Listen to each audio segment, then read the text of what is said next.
was able to be on time. I appreciate it. So hello and welcome to the Contra Costa College Workforce Wednesday, East Bay Municipal Utility District, otherwise known as East Bay MUD, panel discussion. I'm Mariah Bruce. I'm the Senior Workforce Manager. Thank you for joining us both in person, and we have people who have joined in virtually. We are so excited to help you learn about career options and explore how you can achieve your career goals with East Bay MUD.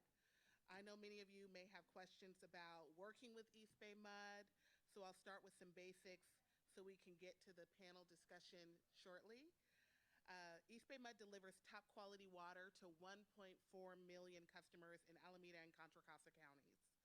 Their acclaimed wastewater treatment safeguards San Francisco Bay for 740,000 customers as well.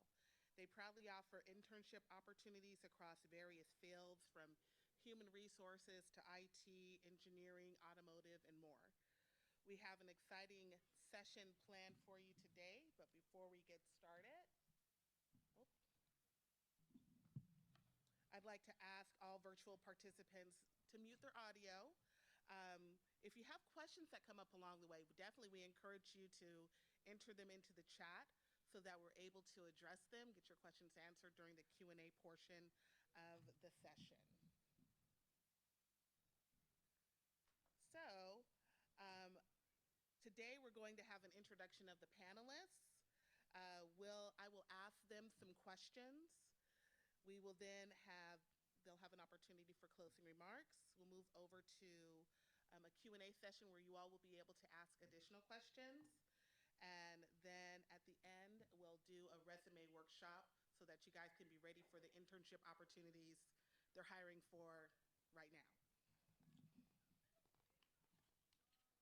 Okay, so I would like to give each panelist an opportunity to introduce themselves. I don't know, we can go and I'll start with Gina Jenkins, the Manager of Maintenance Support. Hello, everybody. I'm really thrilled to be here because this is actually my hood. I grew up in Hilltop Green, not too far from here, and I ran when I was maybe 10 or so at the track. I used to run for the Richmond Steppers. But El Portel, all of this is where I grew up, so I'm really glad to be here, and I'll say that. I've been at East Bay MUD for 17 years, and I am the Manager of Maintenance Support. And that includes meter reading and maintenance, meter repair, backflow prevention, equipment support, fleet, building tenant services, as well as janitorial. So I've had a lot of opportunity at East Bay MUD, but as we get more into it, I'll tell you maybe how I came to be where I am, but it's really a pleasure to be here with all of you. Yes, thank you for being here. And next is Adrian Gonzalez. He's an automotive mechanic B. Hello, everyone. My name is Adrian Gonzalez. First of all, I want to say thank you for having us. It's a great opportunity for us to hopefully encourage all of you to pursue a career within East Bay MUD. I am an automotive mechanic, and I've been turning wrenches for about 20 years now. Born and raised in the Bay Area. I am Mexican first generation, so I am bilingual, fluent in Spanish.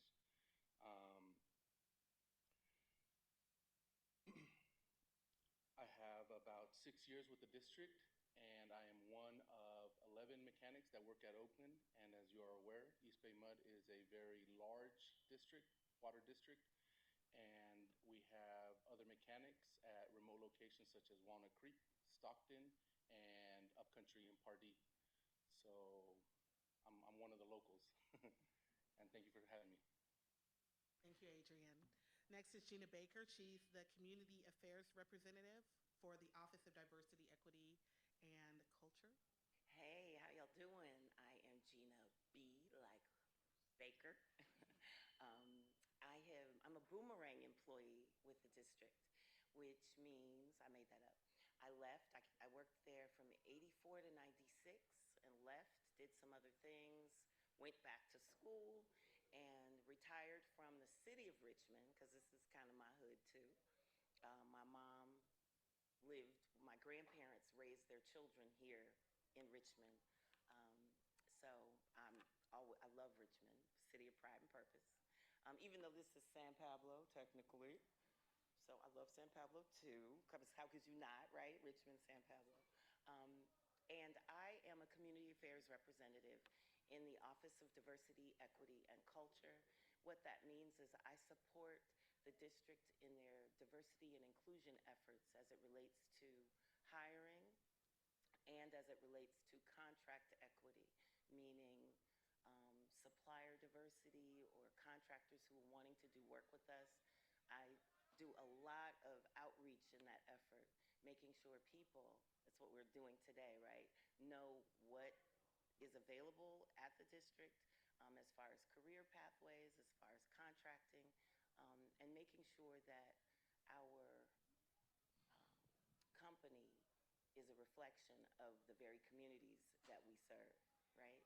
So thank you, thank you, thank you. I am honored to be here. Thank you, Gina, and thank you for putting together such a great panel. Bless you. Thank them. Next is Sheena Pittman, who is a Human Resources Technician.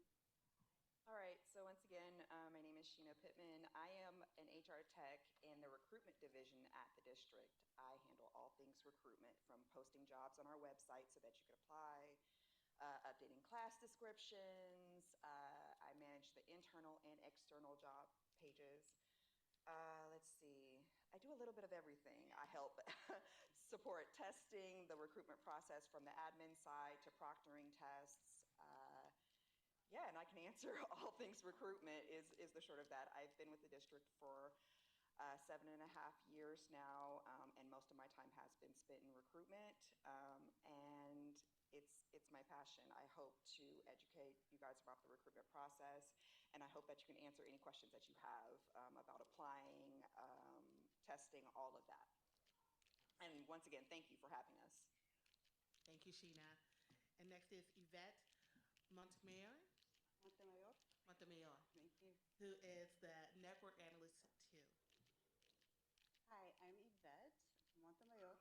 I'm Network Analyst 2, which means I provide tech support. I work for our service desk, and we support over 2,000 users with EBMUD. I answer the phones, and I work through our ticketing system. I came to EBMUD kind of by coincidence. I went with a friend to her mother's. Her mother was having a happy hour, and her mother worked for EBMUD. And I remember going to this happy hour and seeing this community of coworkers. And I thought, wow, I really want to work somewhere like that. And then I went home and I went to look at job opportunities, and I looked at the benefits. And I thought, oh my God, these benefits are amazing. The location was amazing. They also had career opportunities, which I didn't have so much at my last private company. And my private company was cutting and cutting. So it took me several years of applying, but I felt like I won the lottery when I got the job at EBMUD, and it was worth continuing to try. So I really enjoy my job at EBMUD, and if you guys are interested, I hope you apply. Thank you all so much. All right. So now we will move on to some questions that we prepared for you that I believe you guys know which ones are for you, but I'm going to share when I share the questions. So the first one is, how would you describe the culture within EBMUD and what sets it apart from other organizations? And Gina J., if you could address this question, we'd love it. Sure. So I'm going to change the question up a little bit. That's what I do. Describe the culture. I mean, what does that mean to you? Right? That's a buzzword. What is a culture? So I'll just talk to you what it's like to work at EBMUD. Now, like I said, I was with the company for 17 years. And when I started, it was very different than where it is today. When I started, there were people who had been in the district for 25 or 30 years or so, and they were older, like I was when I went to the district. And what has happened recently at the district, which is why it's a great opportunity for all of you, the workforce is becoming younger and younger. And we are trying to define what our culture is now, in my opinion, to how we fit and mold with younger people. And the district is trying to, I don't want to say reinvent itself, but we are having to adjust to you all. You all don't have to adjust to us. As an employer, we have to adjust to you all. And I think now by looking at this panel being very diverse, we'll let you know that the district is making a concerted effort because we honestly lack in our minority hiring. And a lot of for that. And we, as I explained as manager of maintenance support, a lot of my areas of operation are entry-level positions, they're frontline positions that pay well, but the barrier to entry has always been there because of the prior culture of nepotism. And that nepotism meant that if you wanted to be a plumber, you needed your uncle or your brother or a friend of your brother's to really provide you with the information to get in. And now the district is shifting because we need diverse, young, new people in the workforce. So the culture is one now that is open to women, younger people, minorities. We're looking for individuals who are interested in working for a civil service agency and also who are interested in working very hard and diligent. We're also looking for people who reflect the community that we work in. So one of the things, and this is my first opportunity really to speak to a group that was not an internal East Bay MUD group. So as I said, I am from the Bay Area, went to Juan Crespi, went to Kennedy, went to Cal State East Bay, and I am someone who came from, my mother was a longtime civil servant who worked as a clerk typist, so I'm not one who came from a background where it was laid out for me. I had to go to school, get my education, always work hard. And that fit into East Bay MUD because at East Bay MUD we are very hardworking. That's what we do expect. Whatever field you're working in whatever capacity, the expectation that you're working hard. So as we get through this and the other panelists start to talk, and you talk to Sheena, who's the most important person here, because she's recruitment and classification. So I just want to use this as an opportunity. It's not the question you asked at all, Mariah, but I want to make sure that I get this in because I had something I wanted to. Just don't let anything be a barrier. And where you think you might end up in your career or in a job is not necessarily where you're going to end up. You have to be prepared and be flexible, and don't let anything look like a barrier to entry because that's how they get us. Because we think we can't get in, we don't even try. But we get rejections and we don't persist. So East Bay MUD, if you get in, trust me, they are looking for a diverse shift because they need you all for the next 10, 20, 30 years. So sorry I did not answer the question. I'll pass it on. But when you talk about culture, that's not my employer. So I hear you. If anyone else would like to chime in and add to it, I think that what you said was very added value, but we could for sure have someone else add it if they'd like. I'd like to add to it. So as Gina said, minorities. I am a minority. I am Mexican. I am first generation. I had no, I don't want to say role models, but I had no one to guide me in life. So at a young age, you work hard, and some may say you're underprivileged, but I believe it's a privilege to struggle because it makes you stronger and it creates perseverance to push through the difficult times. So as Gina said, the company recognizes those types of sacrifices and efforts, and anything worth fighting for in life has great rewards. So just remember that, moving forward in life, the harder life is, the more that you're going to accomplish. And East Bay MUD has accepted a lot of diversity recently with the changes in society. So definitely, I can vouch for what Gina says. Thank you. Thank you. I would actually like to add to that. I'm pretty, I guess you could still say new to the district since I've only been here 7.5 years. This was the first place that I worked where people were actually welcoming. People were happy to have you a part of the team, a part of the staff, and that was everybody. And yes, we all work hard. We're expected to work hard, but I think, this is the only place that I've been that even had a diversity and inclusion office. Before it was the thing to have a DIO. In the recent years, with all the changes, we've expanded upon that, which is Gina Baker's current department, the Diversity, Equity, and Culture department. But it is a welcoming culture. We are pushing towards inclusion, and this is way different. I've worked for other government agencies. I've worked for the private sector.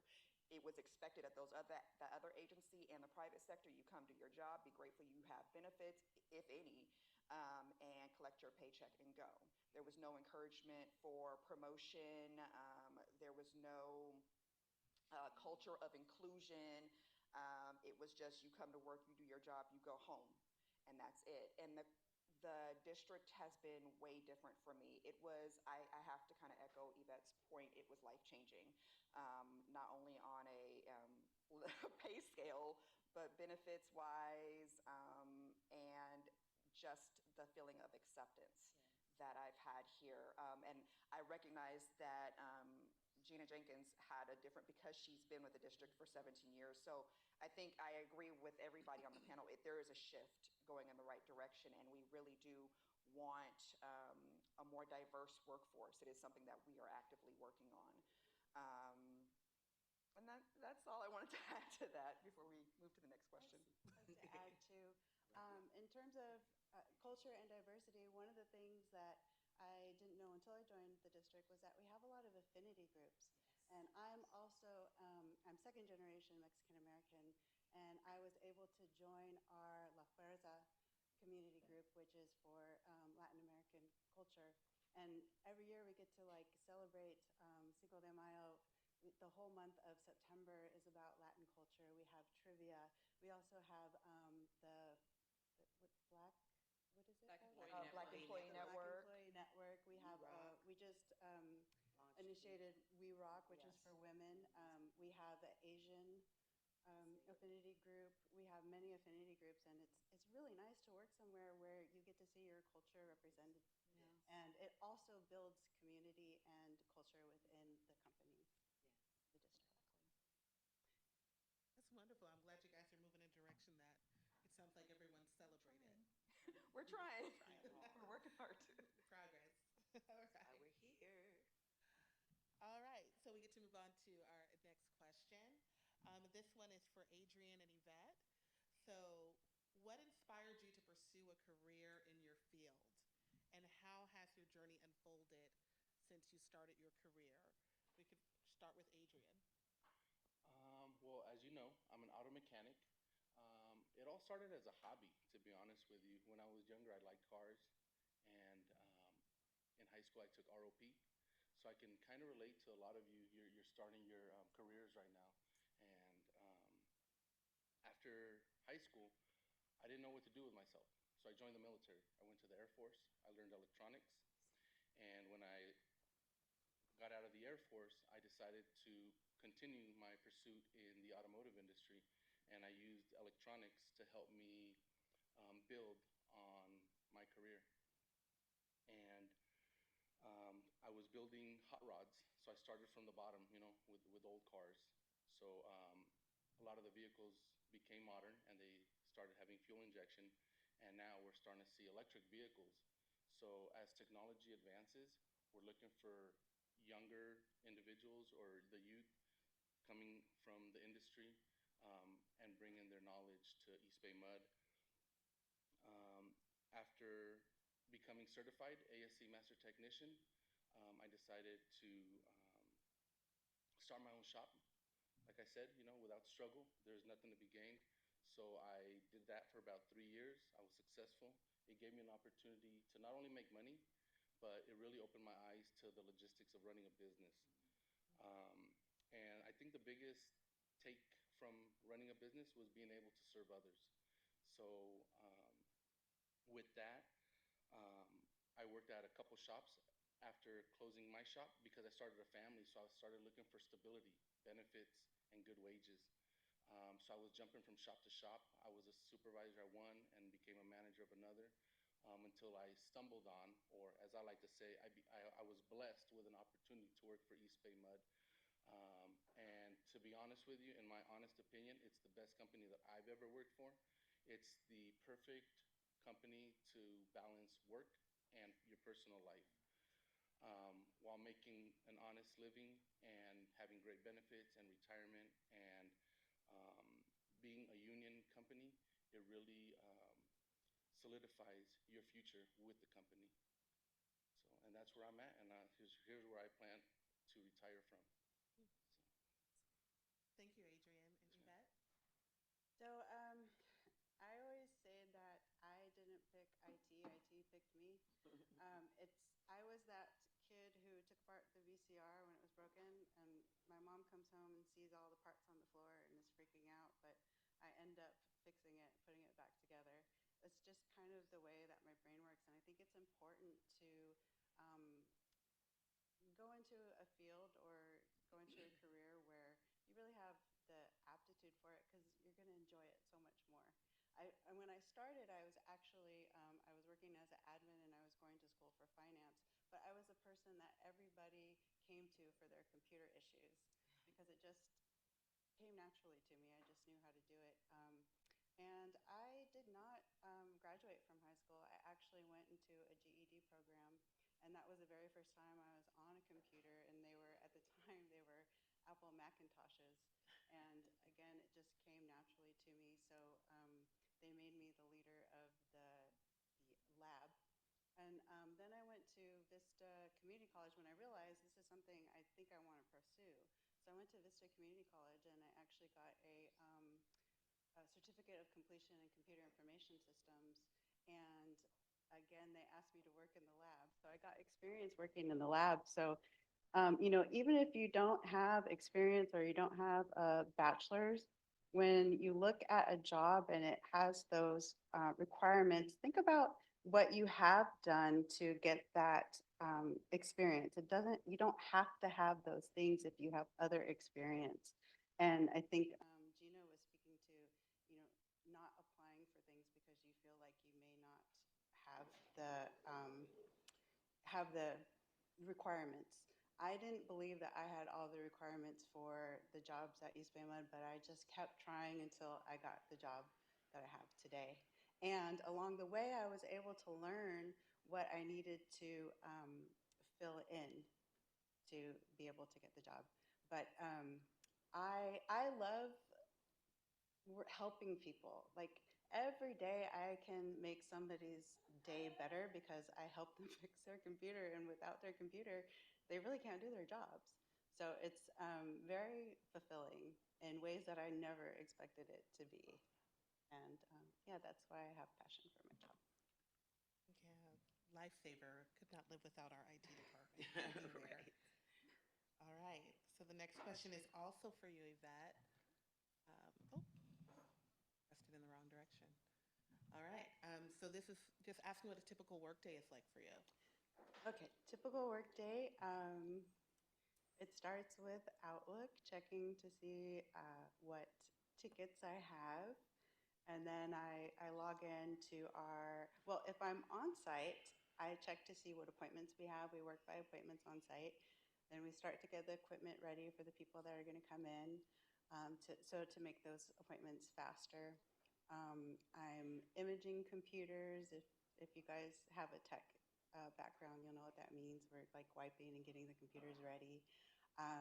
Every day is different. That's something that I really like about the job because the way my brain works, I don't want to do the same thing day in and day out. So every day is different. Every week I see some issue that I've never seen before. And I've been working in IT now for over 27 years. So it's really exciting. Like, oh, I've never seen this. How do I fix that? It keeps it fun. Let's see. Then if I'm at home, I'm answering the phones and I'm answering tickets and calling people. I'm Googling. I use Google all the time to figure out. Sometimes I'm researching old tickets to figure out if we've seen this before. I'm looking for trends. So if we see that something is trending, it's probably a system outage and we need to let other users know and then give people workarounds until we can fix the issue. It's pretty busy from start to end, and there are very few times when we have downtime, but that also, I think, keeps it fun and exciting. It can also be very stressful, like, when somebody can't use their computer and they're frustrated, it's, it takes a lot of patience to work with people. And just staying calm and ensuring them, we're going to get to the bottom of this, we're going to fix it. Maybe we can't fix it today, but we'll get you, maybe a loaner laptop, and we'll get you your laptop back later. So it's always exciting and different every day. Thank you so much, Yvette. All right, so the next question, and you got into this a little bit, Yvette, but this is for Adrian and Yvette. Um, Tell us a little bit about your educational career pathway and what degrees or certifications were required as you progressed. So as I shared with you previously, oh, I'll go first, sorry. As I shared with you previously, I started with ROP in high school, and it really piqued my interest in the automotive industry because I always thought, that's something that I can become self-sufficient and provide, for my family in the future without relying on a company. But as technology has evolved, it takes a lot to run a shop. And so when I joined the military, the options were airplane mechanic or electronics. So I thought about my future and I chose electronics. And after the military, like I said, I started working at a hot rod shop, and my apprenticeship was about 5 years. So after work, I would go to Chabot College until I passed all the required classes to become ASC certified. And at which point, that's when I felt comfortable in pursuing a business. And after that, when I joined EBMUD, since then I've been able to obtain my SMOG certifications, and I am also in the process of pursuing some college credits to hopefully get my associates and eventually get my bachelor's to help me progress within the company. So I am in the process of still continuing my education after work with 3 children. So as you can imagine, my time is very limited, but I try to invest my time as wisely as possible to benefit my future. And EBMUD provides all the avenues to not only help myself professionally, but personally. Recently, I've been involved with Toastmasters, which is a public speaking course, which has actually helped me develop myself. And I find myself here today speaking to you because I have overcome those obstacles of being able to public speak. So EBMUD has not only helped me professionally, but in my personal life to be able to communicate with others effectively. So I encourage all of you to continue your education. Even if you find a good job, never get comfortable. Always push yourselves. Okay? Yeah, learning never stops. Thank ma'am. you. Thank you. And Yvette? Yes, like I said earlier, I went to Vista Community College, which is now Berkeley Community College, and I got a certificate in computer information systems, and then I also went on to learn networking there. I also learned database work, so I worked as a database manager for some time, and I actually got training through the jobs that I worked at. They sent me to different training. I self-studied initially with a book, but I really needed some training, so the companies I worked for were able to send me to get additional training. Let's see. As the years go on, I'm always almost constantly learning something. You really have to keep up with IT because it changes constantly. I'm currently actually learning SQL, and I just signed up for Stanford free classes on edX. So I'm also reaching out to our, I forget which team, but we have a team that helps with career development and tuition reimbursement. So after I finish doing some self-study on my own, I want to go to take some college courses, and eventually I'd like to get my my bachelor's degree since I have some city or some community college courses. So One of the things, if I could, Absolutely. one of the things I'd like to say, in acknowledging Adrian and Yvette in their educational pursuits, is that at the district, there's tuition reimbursement. So I pray that you're taking, I know you are. I know Yeah, you taking are. advantage of I know it, you yes. are. So is it 35 or 5,000 a year? 3,500? 3,500. 3,500 a year is what you'll be reimbursed for your college tuition. So that's impressive. We have a loan program. So I, I forgot about the loan program, the computer loan program. I'm about to do a whole office in my house. I have this little makeshift office for my working home time, and it's great. But I was in a meeting yesterday, and they were like, "Don't forget about the computer loan program." I'm like, "What?" I'm about to rock this space out because I can buy my desk, my computer, all my stuff, all my new fancy stuff I need, and a no interest loan. East Bay Mud will give me the money, and then they'll take it out of my paycheck every 2 weeks with no interest. So there's tons and tons of benefits that help us all excel and get to the next level in our careers if that's our desire. Yeah. Yeah. I'm asking you about benefits later, but I can tell that already there's a lot. All right. So the next question is for Gina B. Did you have a mentor that helped you to get to where you are? I've had several mentors to help me to get to where I am.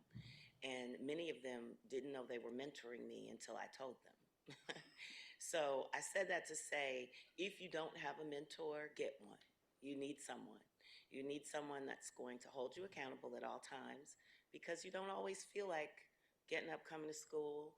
You don't always feel like sometimes you don't feel like going through the process to do the job or to answer the supplemental questions or, you just don't feel like it.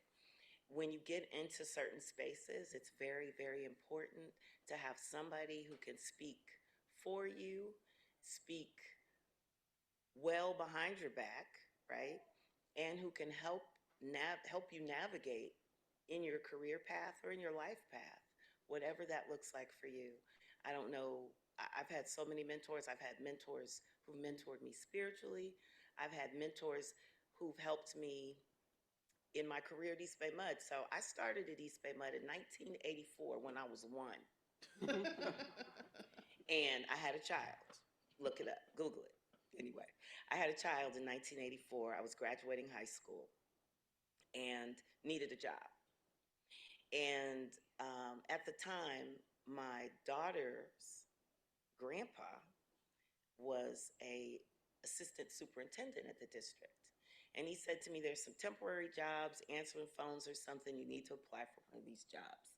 So I was like, no problem. I was fresh out of high school. I had a kid. I was on my way to Howard University initially. That was my plan. Me and my friends were all going to Howard. And then I got pregnant. So that wasn't my life anymore. I could have still gone, but it would have been way harder. So I stayed home and did the community college thing. I had done high school and community college at the same time. So I had kind of like a little advantage. But I started at the district answering phones. I was a telephone radio operator, dispatcher. And I was 18, making more money than I'd ever made in my life. $10 an hour.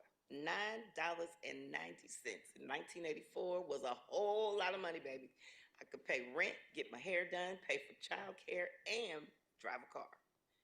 Nowadays, $10 an hour, boy, oh boy, you need 900 people living with you making $10 an hour. But at that point, it was different. Everything was different, right? So I stayed there and I did what I did and worked hard. And then there was another opportunity for me to do another job there. And so as jobs would come open, I would apply for them, jobs that I was eligible to do. And I wasn't afraid. I would go out in the field and work I was a heavy truck driver for a while at the district. They had a truck driver training program. I was in the office. It was cool, but why not? It was free. They were going to train me. They were going to pay for my Class A license, pay for all my endorsements, pay for everything. All I had to do was sacrifice something, time. See, you own it already. I don't know your name, but we said it at the same time. This gentleman, you have to sacrifice something. It's usually your time, and that's the hardest thing to sacrifice. So if you want something, you got to have some skin in the game. I sacrificed my weekends for about 4 or 5 months. Every weekend, I was in truck driver training class all day. No problem. Did it, got my license, went out in the field, worked in the brand new department at that time, which was pipeline construction. Worked in pipeline construction, drove a truck for a while. It was great. And then I stopped. I got married, had a baby, did some other stuff, stayed there for a while, and then life happened, and I had to leave because I had some family responsibilities that didn't align with the culture of the district at that time. So at that time it was like 93, and it was a little different. The work-life balance support that we have now, we didn't really have it to that degree then. So I left, did other things, worked at the city of Richmond, went to school, blah, blah, blah, retired, and then came back to the district. But the person that mentored me through my career, even outside of the district, was Beverly Johnson. Beverly Johnson is the contract equity administrator at East Bay MUD currently. She's been there for almost 40 years, and she is responsible for about $1 billion in minority contracting. Minority contracts that have come into the district, she's responsible for at least $1 billion of them, getting contracts for folks who want them. Now, she's always put little bugs in my ear. You know, you need to do this. Things that I never even, I'd be like, yeah, no, I don't think I'm cut for that. Yeah, you are. You're cut for it. I've been in conferences where I worked at another agency, and I would see Beverly. And I remember getting a job in the city of Richmond as a compliance manager. And I called Beverly. I said, I've got this job. I'm a compliance manager, but I need to form a network. I need to be with people who are like me, who understand the work I'm doing and how to do it. She immediately put me in position in this network called the American Contract Compliance Association. I showed up for a conference. She was at the conference. The next thing I know, she's standing at a mic saying my name and nominating me to be on their board of directors. I was like, what? But you want people in your life who see things in you that you don't always see in yourself. Now, I was terrified. I wasn't interested really, but I did it. And it catapulted me to the next level in my career. So find a mentor. There are people who've mentored me. Look, Gina Jenkins don't know she mentors me all the time. She has no idea, right? But that's it. You find folks who are where you want to be. Now, if your mentor is, you know, if you have $5 in your pocket or $5 to your name and so does your mentor, you need a new mentor. That's all I'm going to say about that. So that's all I'm going to say about that. All right. Well, thank you. So we're going to make sure we have time for your questions. So we're going to move a little forward to the closing remarks and allow people to kind of add to that as well, if they would like, with some of the other things that they have prepared. So the closing remarks, if each of you could just in a 1 minute or so closing remark, tell us about one tip or trick that was really helpful for you with getting started on the right foot with your career, and or if you struggled initially, how you turned it around, and any other final thought. And would you like to start, Yvette, or should we start on I'll start. Gina Jenkins' side? I'll go back to saying where you start is not necessarily where you think you're going to go is not necessarily where you go. So when I'll just say this, and I hope I can do it in a minute, but I was extremely shy when I was younger. I was extremely shy, would watch, never speak. And what I was afraid of most was public speaking. And in high school, I had such an embarrassing situation where we had to do an oral book report, and I was so petrified, I just ran through it and it was gibberish. And I waited to the very last minute. It was gibberish. I remember the teacher saying, "That was great. Now can you repeat it so we can all understand what you just said?" That was my worst nightmare come true. What I knew in that moment was that wasn't going to be me again. So when I went to college, I immediately signed up for a public speaking class. And what I recognized in this public speaking class was that I was good at it. And what made it good for me is what used to petrify me was what now with the eyes, right? That used to scare me to death, looking out, seeing people look at me, and that would make me nervous. But when I took a public speaking class, what bothered me is when you weren't looking at me, because that meant my audience was not engaged. So the goal then switched to, I want you to look at me, as opposed to that being the thing that scared me to death. And I got over that. And when I started at Cal State, I thought I was going to be an accounting major. You can get an accounting job, nice and boring. But I had had sales jobs before. And I took one accounting class. They mark you down if you're a penny off. I said, oh no, that is not for me. So I pursued mass communication and English. And we did video production, and I found that that fit my personality. It wasn't what I thought I was going to do. It was what fit my personality. And before I came to East Bay Mud, I was in sales and a sales manager, and I had different opportunities, and I found that I was kind of a natural leader. But I will say this, where I am now in my position, because honestly, I'm a big boss at East Bay Mud, and where I am now far exceeded what anybody else's expectations were for me. I think I'm likely the only person who thought I would be where I am. My brother, older brother, had a genius IQ. He was going to be this, that, and the other. And I was just going to move along and hope to find a husband. But I will tell you, it's what you think you can achieve. It's not what other people tell you can achieve. And like I said, when you get no's, closed doors, barriers, move around them. Be persistent. What scares you the most is what actually is going to get you the furthest along. So you recognize what that is that you're afraid of. Don't run from it. Figure out what you need to do to overcome it. And I will guarantee you, if you're a hard worker and you have that, you're gonna have a long career, whatever you choose it to be. So good luck to all of you, and just have faith in you that maybe nobody else will have. All right, Adrian. First of all, I'd like to bring up the role model part of the discussion. So I'm just an auto mechanic. I would have never thought I'd be here speaking to all of you. But obviously, Gina Jenkins saw something in me that maybe I didn't see in myself. Because he's not just an auto mechanic. He's not just an auto mechanic. How about So that? they see the potential in you. At East Bay Mud, we have SMT, Senior Management Team. And they are watching, they are listening, they recognize potential, and hard work, and they encourage development within the district. For example, I'm in a cohort program where, like I said, I'm taking college classes after work.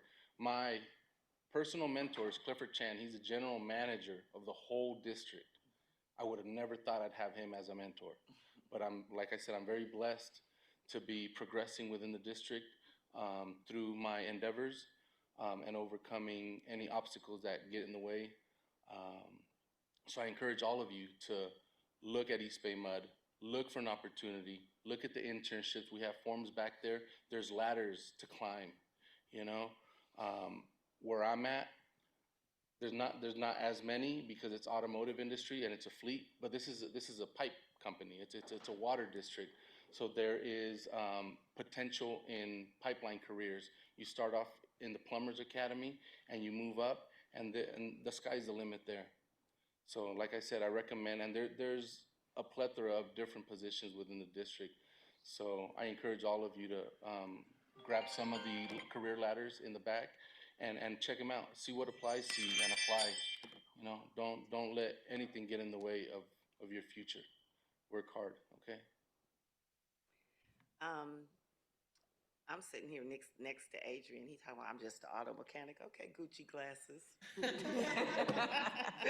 I have to see. He's got to see Gucci, right? I think building relationships is key. Lynn Turner, a dear friend of mine and business person, told me long ago, anything you do is about building relationships. People, building relationships, meeting people, sitting with people. When I came back to the district, I've not even been back a year.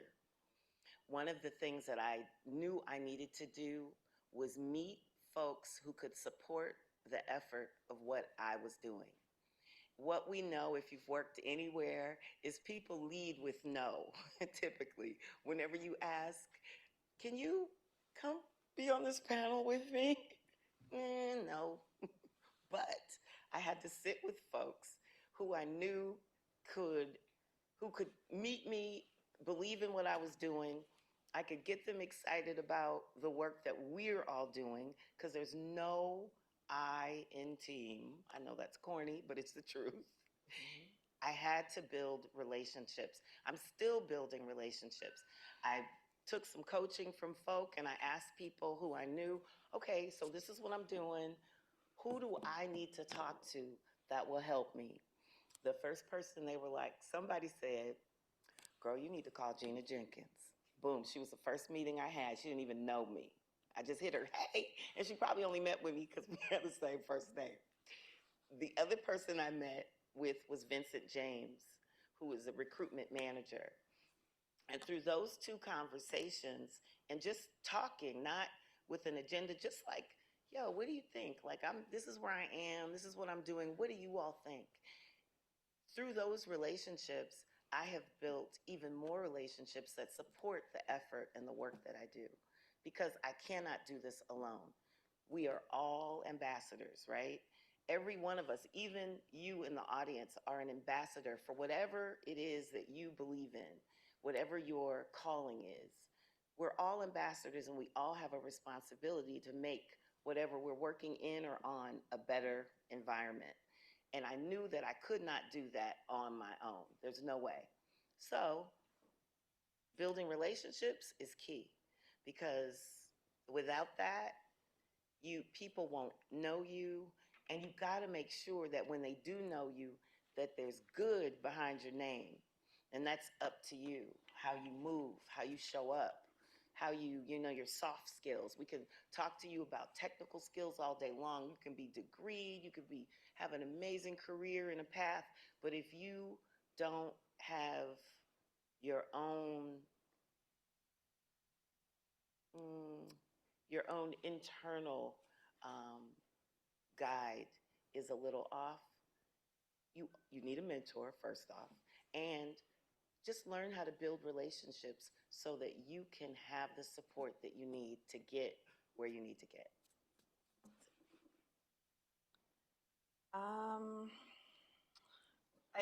I want to echo Gina J's point. Persistence is key. It took me a while to get on with the district. I had my BA, life threw me a few curveballs, and I had to switch careers a couple of times. And it took me a little while to get on with the district. I applied first for senior admin clerk and then for admin clerk, and finally got on, and that was like after a year, and some people's journey is even longer than that. Persistence is key. Coming from the recruitment side, please review the job descriptions and the tasks and the requirements.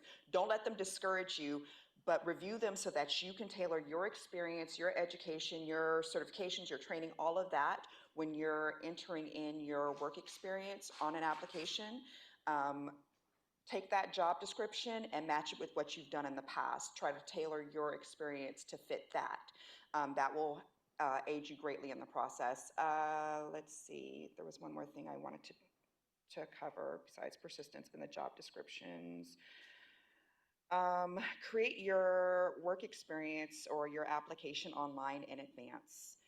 If you think you're even interested in working for the district or any other government agency, most of the applications are accepted through governmentjobs.com. It will make the application process so much easier. You're not rushing. You will be able to check for errors, and make sure that you include all of your experience, all of the things that make you great. If you take the time out and actually create your application, your profile in advance before you start applying for jobs, like I said, with the district, because of course I think it's an awesome place to work, but with any government agency. And there's probably something else that I'm missing. Hopefully you guys ask me, ask one of us after this, but go ahead, Yvette. To add to Sheena, make sure that you thoughtfully answer the questions, because the questions are what they're going to go through to weed out different people. So I really took my time with the questions, and that's what got me the interview opportunity with EBMUD. But something I wanted to say, which kind of adds on to what's already been said, but I was also very, very shy. If you talk to me, my eyes would water. I was so shy. But I found mentors who did not know they were my mentors, and I just emulated them until I started to feel comfortable with talking to people. So if there's something that makes you feel uncomfortable, just do it until it becomes comfortable. Over time, it will, and it really helps to be able to talk to different people because I was then able to build my network. And then something else I wanted to add was one of the things that got me along in my career was whenever there was a volunteer opportunity, I took it. It helped me to build my networking. It helped me to see if there were volunteer opportunities that didn't necessarily align with my job, then I got to see what other people did, and I was able to help them, to help support them in their job. So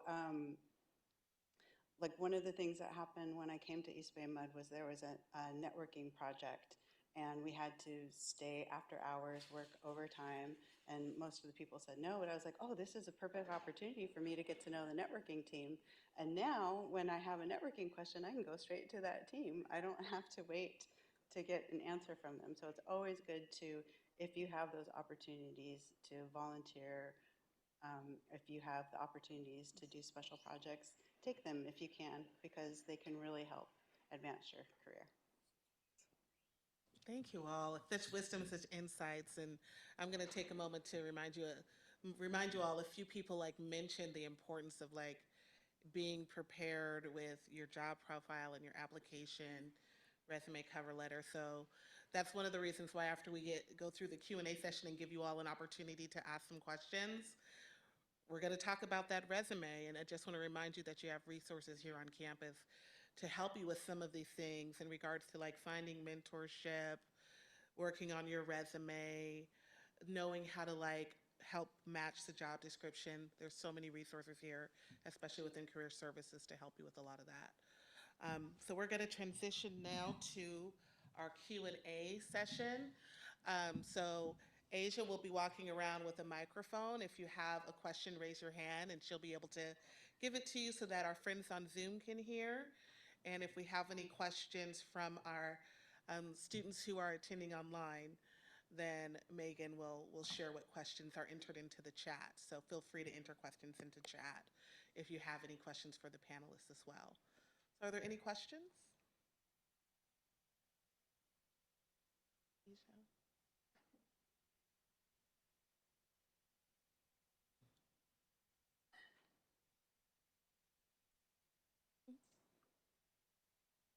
Hello, I'm Josue, by the way. My question is, um, how many interns are you guys planning to hire? Is there a limit, or and also what roles of interns are you guys going to be hiring in? Let's see, we have a student intern position coming up, I think in the next week or so, actually. For that one, I think we're just expecting to hire 2 people, but we have internships throughout the year. So student intern is more general. They work for the Office of Public Affairs. I think we have one that will be working for our finance department as well. That's coming up pretty soon. Then we have engineering aides. Those are engineering internships. Those come up twice a year, sometimes even more often than that. And then the last internship, it's failing me right now. Do you guys remember? IT. Thank you. In high school. I'm sorry, Yvette. Thank you. Yes, our IT intern, it is open right now. It's open right now. Until Friday, right? Yes. So if that's, if those are something that you guys are interested in, especially the IT one, make sure you apply before 4:30 on Friday. I think that one may just be one position at this time. But like I said, we have several throughout the year. Student intern usually opens up at least once a year. The engineering aide is the one that opens the most. We even have high school internships. Those we hire several high school students for, and that one closes Friday as well. Sorry, I didn't realize what day it was. So that closes Friday as well if you guys want to recommend that to anyone. That's on our ebmud.com/jobs. But engineering aide, student intern, that opens next week, and IT interns currently open and closing Friday. Any other questions?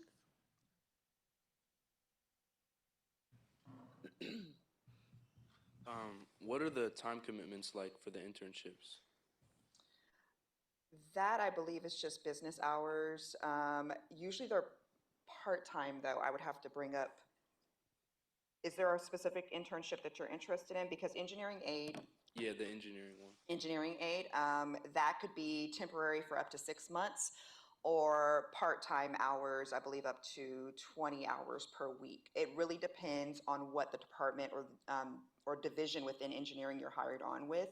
They'll specify, they'll let you know what it is that they want for that position.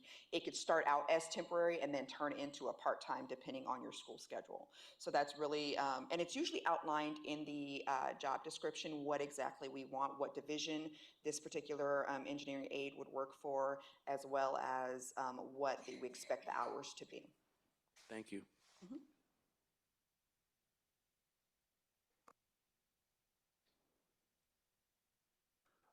Hi. I was wondering if there are like specific prerequisites or requirements for applicants applying to those internship positions. Yes, it is usually laid out in the requirements. I think you just have to be, of course I turned my phone off. Junior. For engineering aid, I think you have to be a junior or a senior in college. The student intern is a little bit different. What I would encourage, because I don't know all of these requirements offhand, unfortunately, I wish I did because we have so many jobs at the district. What I would encourage each of you to do if you're interested in any position in the district, including internships, if you could visit our website, just ebmud.com/jobs, select job resources and type in either student intern, engineering aid, or you can even click on the current IT intern position and it'll tell you the specific requirements. I don't want to give you incorrect information. Most of the internships require that you be currently enrolled in school. And I don't even think it requires a driver's license. It just requires that you be currently enrolled in a college program. Thank you. There's a QR code over Over on there. the desk. There's a QR code that you can scan for the jobs, and then underneath that one, there's one that you can scan to get more information about the internships also.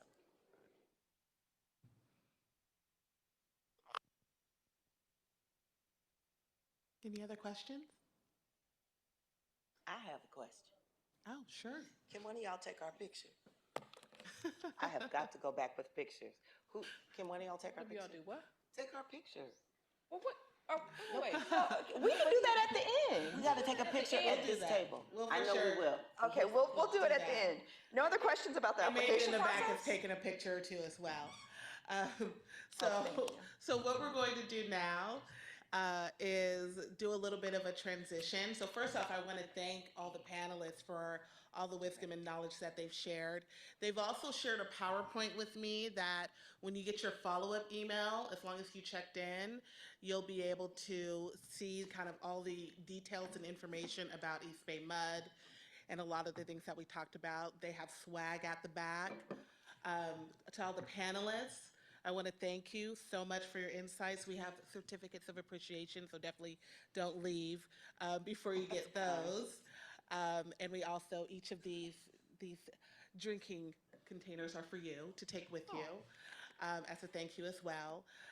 Megan from Career Services is going to come up. I know they talked a lot about preparing for these opportunities, and there's a couple that are closing this week.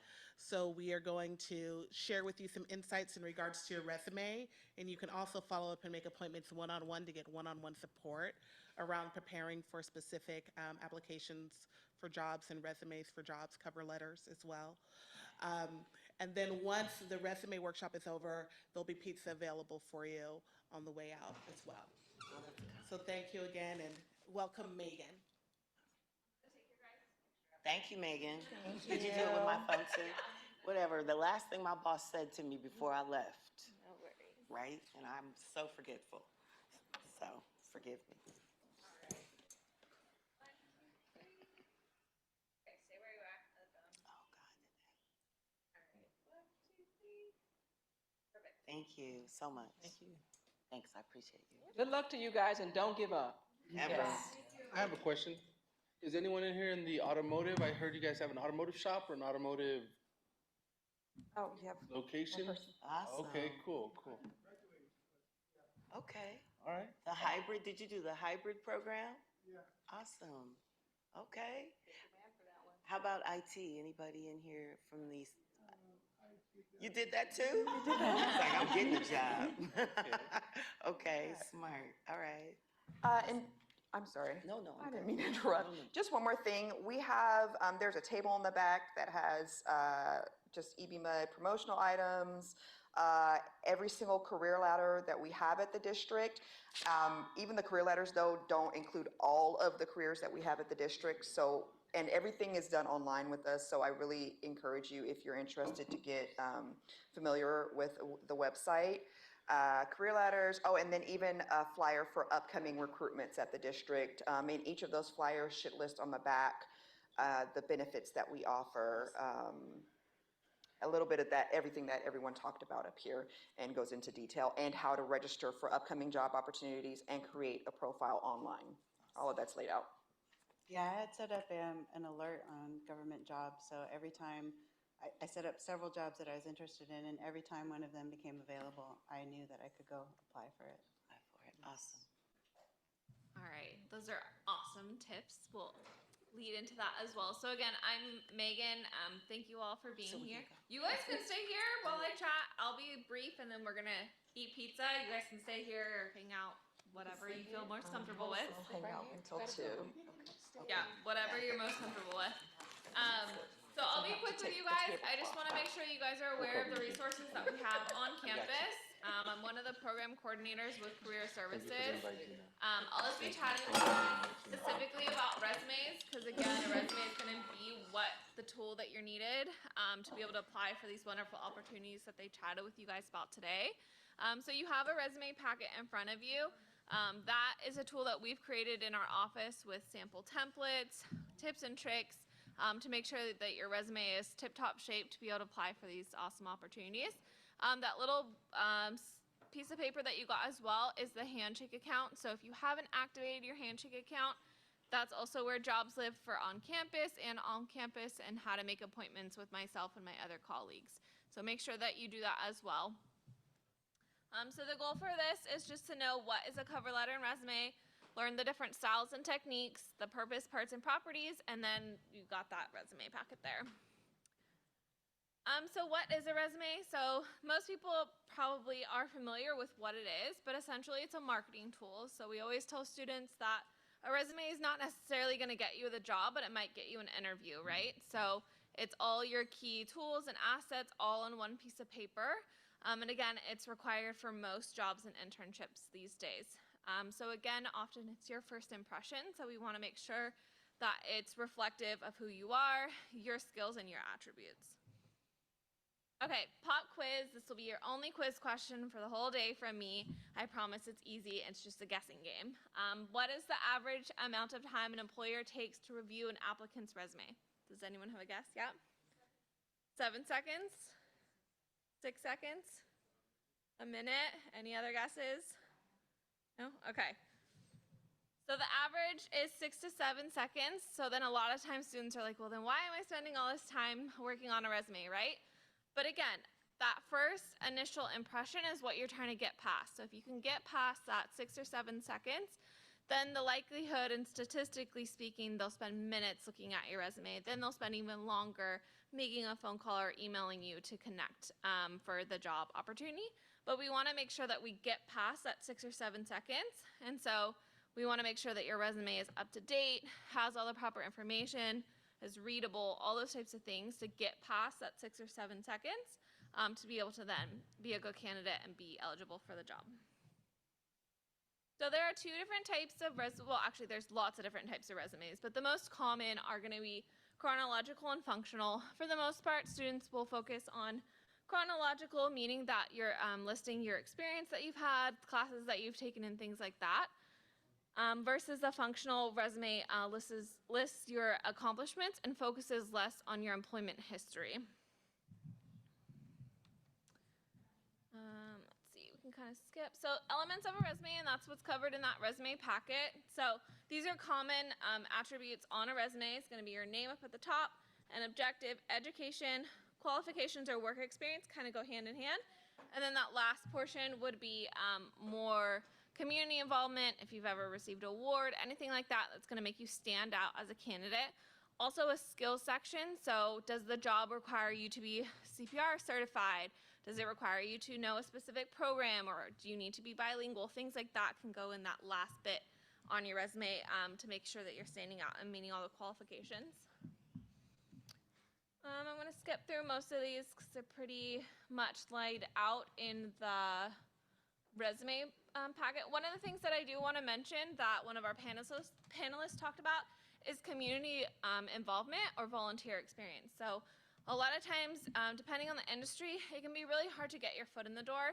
And one of the ways to do that is to get involved in your community and also do volunteer work. So this is a really great thing to pursue. Reach out to people that you know in your network and see if you can get any volunteer experience.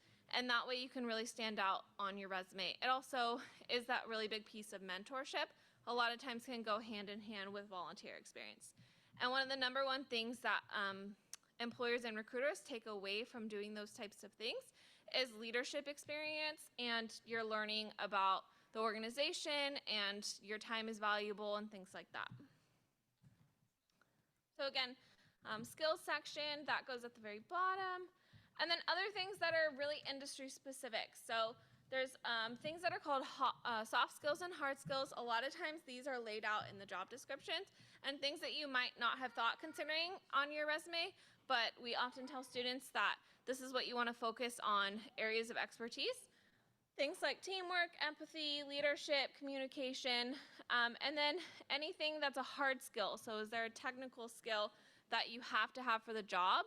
Make sure that you include it on your resume. So for example, do you know engineering programs? Do you know IT? Do you know SQL, which is one of the programs that the panelist was talking about? Any of that knowledge base you're always wanting to add to your resume. One of the other techniques to write your resume to make sure that you're standing out is using what's called the STAR method. Has anyone ever heard of the STAR method before? Sometimes teachers will talk about it in writing in general. But the STAR method stands for situation, task, action, and result. So one of the things that can make your resume really stand out is adding quantity and quality. So making sure that you're describing the work that you've ever done at a job. So what did you do? How did you do it? And what was the result? Then answers that STAR question and can be really more descriptive when you're coming to write your resume versus just, you know, a 3-word response of what your task may have been. Just some key resume do's and don'ts. Use action verbs. So action verbs, there's 2 full pages in that resume packet for you. Making sure that you're using diverse language, helping skills and things like that. Use short and concise sentences. So again, to make sure that you're getting past that 6 or 7 seconds. Use classic fonts, texts, and sizes. We tell this to students because as someone who reviews resumes often, if I can't read it, I'm skipping it. So if it's not legible or things like that, it's getting skipped. Keep your resume easy to read and 1 page. So your resume for no reason should be more than 1 page. And again, that plays into the 6 or 7 seconds rule. And then last but not least, just make sure that you have a professional email and that it's something that you're checking often. So whether it's your school email or a personal email, just make sure it's something that you check. I can't tell you, same goes with phone numbers. I can't tell you the number of times I wanted to offer a student a job on campus and I go to email them and I get a bounce back. Or I go to call them and their voicemail is not set up. So even if I, as someone who just does employment on campus, can't get a hold of you, then I'm gonna move on to the next candidate who I can call, who does have their voicemail set up or their email box isn't full and things like that. So just be really mindful of the contact information that you are putting on your resume just to make sure that you are able to get in contact with the employer. Resume don'ts, so pronouns I, me, or my don't belong on a resume. Everything's gonna be in past tense when writing your resume, so that's kind of the formal way to write it. You don't need to include things like references.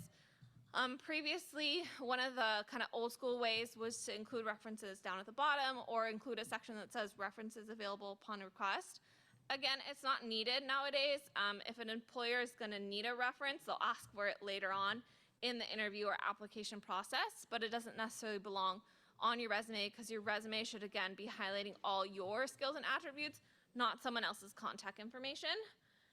Make sure that you're not doing any misrepresentation and also including any personal information. So misrepresenting yourself or your level of skill, we highly, highly discourage. You want to make sure that you are qualified for the job that you're applying for, and also making sure that you stand out, but not exaggerating your skills or attributes. A lot of times jobs will do background checks or references, and if we're getting called about things that isn't necessarily factual, there's probably no way that you're going to get the job. So just keep that in mind when you're applying. Other things to keep in mind, so resumes are full of what we call hidden messages, and what we mean by that is that your resume, again, is that first impression. So if your resume is neat, well-organized, error-free, and professional, I'm inherently going to assume those things about you because that's the first impression I have, is that piece of paper or that document, that you are neat, well-organized, have attention to detail, and are careful and competent. So again, just making sure that that first impression that you're giving to an employer or recruiter or company is the best first impression that you can give. So whether that's you want to sit down and make a one-on-one appointment with myself or another counselor, sit down with a friend, look over each other's documents, just make sure that you have another set of eyes looking at your resume can really enhance your success rate. And then that's kind of all that I have to say about resumes themselves, but I really want to repeat that Career Services here on campus is here to help you guys get connected with these jobs and applications. A lot of them that the panelists chatted about are due this Friday.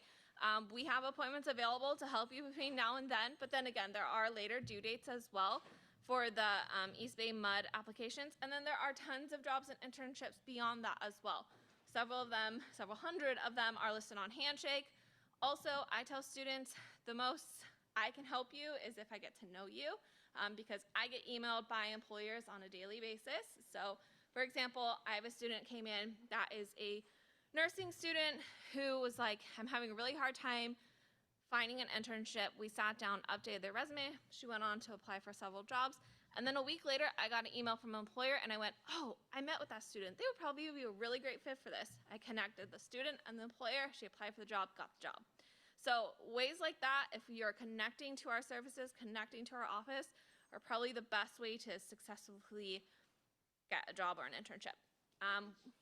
Yeah, that relationship building piece. One of the other things I want to mention is we're having a career fair on April 3rd, so save the date.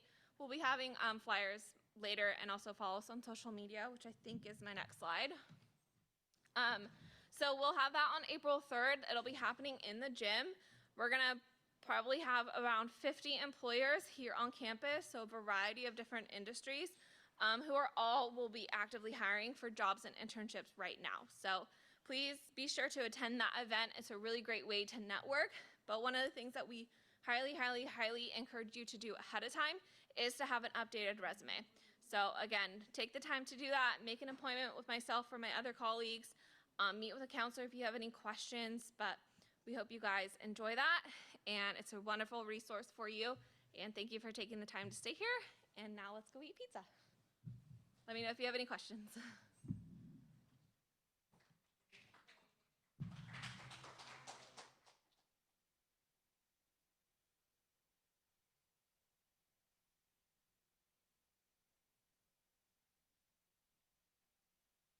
Thank you all for staying.